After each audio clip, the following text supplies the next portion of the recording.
Takže čaute ľudia, moje meno je Colsiminter a dneska si urobíme menší unboxing na zbraň CM045 v inom názve AK-74U a na holo.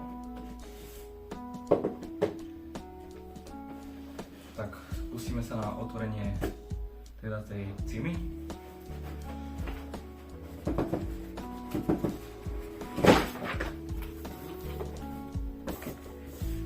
Zbraň vám príde s nejakým letáčikom, manuálom a s zmluvou o kúpe. Samozrejme tie si hodíme teraz bokom, tie nás nezaujímajú.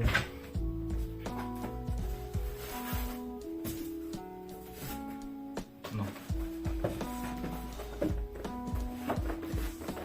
V balení sa nám nachádza samostatná zbraň, zásobník, baterka, nejaký balíček guličiek, ktorý samozrejme ani nepoužívate, zahoďte to.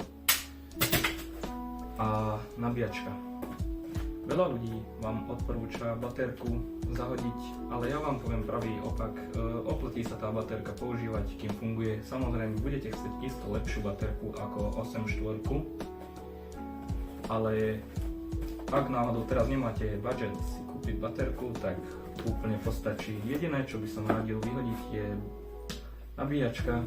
Keďže tieto nabíjačky nemajú samostatné vypínanie, keď je batéria plno nabitá, tak musíte tú baterku strážiť. A máme tu ten zásobník, ktorý je high cap na 500 guličiek, je plastový. A vyberieme si zbraň. Zbraň vám príde v tomto rozloženom stave. V rozloženom stave má 73 cm a v zloženom stave má 49 cm. Zbraň má okolo 2,7 kg a je celoková, plastový jedine pistol grip a handguard. Zbraň sa dá veľmi jednoducho zložiť. Na boku je gombík, ktorý treba stlačiť a zaklopiť pažbu, ktorá sa zachytí o gombík, čo je tu. Veľmi ľahko sa dá aj otvoriť. Stačí zmačknúť ten gombík, vyklopiť pažbu a zbraň je znova rozložená. Zbraň, ako skoro každé automatické zbrane, má v strednej polohe má full auto, v spodnej polohe má semi auto. Zbraň za túto cenu má v základe veľmi, ale veľmi dobrý výkon, keďže dosiahne kľudne 75 metrov a dá sa nahopovať aj ťažšie guličky ako 0,32, ale nebal by som sa nahopovať aj 0,36. Zásobníky.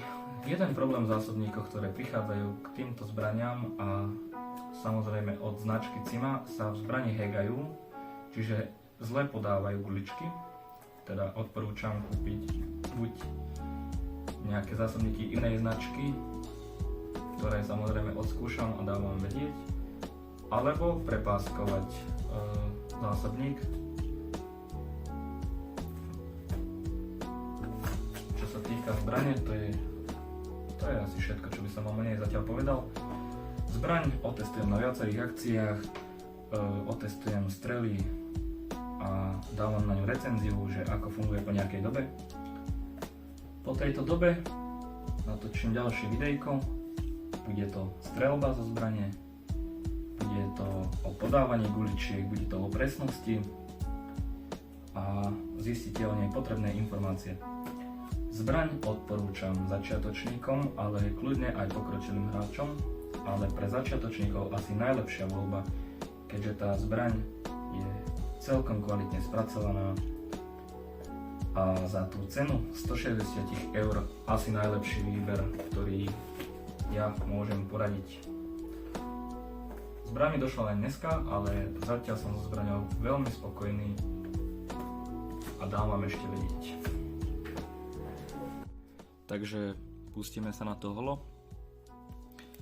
a ideme si ho otvoriť. Holo vám príde samozrejme s ďalším papierikom, ktorý nás nezaujíma.